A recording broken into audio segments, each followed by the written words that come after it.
দেখতে দেখতে অনেকটা সময় আমরা পার করে ফেললাম প্রিফারেন্স সেটিংয়ে, আর অল্প কিছু সময় হয়তো এখানে আমরা পার করব। ইউজার ইন্টারফেস কালার পূর্বেই বলেছিলাম, আপনি ডার্ক অথবা লাইট কালারের জন্য এখান থেকে একটি স্লাইডার রয়েছে, সিলেক্ট করতে পারেন।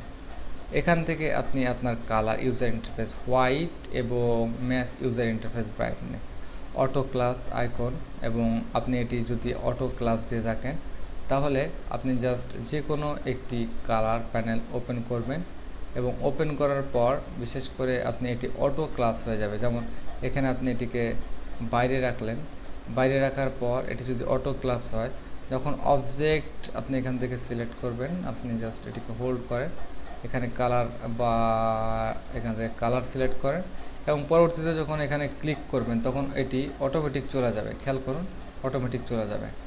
আর যদি আপনি এখানে অটোটি বন্ধ রাখেন, যেমন ইউজার ইন্টারফেস অটো ক্লাস অপশনটি বন্ধ রাখেন, তখন কালার দিয়ে আপনি যদি এখান থেকে অন্য একটি ক্লিক করেন তাহলে কিন্তু অটো ক্লাস এখানে হচ্ছে না, কারণ এখানে অটো ক্লাস অপশনটি বন্ধ করা।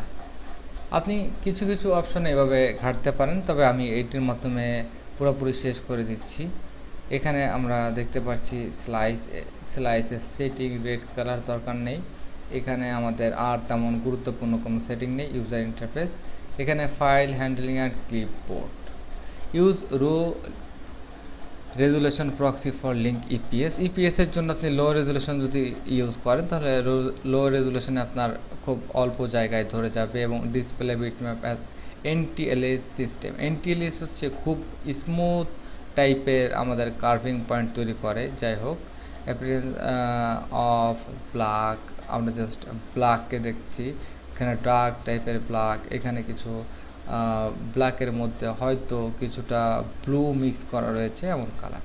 তো যাই হোক, নট নেসেসারি। আমরা এডিট মেনু থেকে আপাতত বিদায় নিচ্ছি। অবজেক্টের প্রথম অপশন হচ্ছে আমাদের ট্রান্সফর্ম অ্যালাইন কন্ট্রোল ডি। আপনি যে কোনো অবজেক্টকে ট্রান্সফর্ম অ্যালাইন কন্ট্রোল ডির মাধ্যমে ট্রান্সফর্ম অ্যালাইন মোডে নিতে পারেন। আবার আপনি এখান থেকে আরও কিছু অপশন রয়েছে, move, shift control A for move. আপনি কোন দিকে মুভ করতে চাচ্ছেন, কতটুকু মুভ করতে চাচ্ছেন, এখান থেকে মুভ করতে পারেন। যেমন আপনি হরিজোনালি এবং ভার্টিক্যালি মুভ করতে পারেন। কত পয়েন্ট মুভ করতে চান, -50 পয়েন্ট আপনি মুভ করাতে চান। এখানে জাস্ট প্রিভিউ বাটনে ক্লিক করে দেখতে পাবেন কোন দিকে কতটুকু, এবং রোটেশনের মাধ্যমে আপনি এটিকে ঘোরাতে পারেন। এখানে ডিস্টেন্স জাস্ট 100 আপডেট করুন, এখানে 50, উপরেরটি 50, ওকে। এবং আপনি আপনার ডিস্টেন্স এরিয়া এভাবে চেঞ্জ করে নর্মালি ওকে প্রেস করলে এটি মুভ হবে, অথবা কপি প্রেসের মাধ্যমে নতুন একটি কপি তৈরি করতে পারেন। ধন্যবাদ।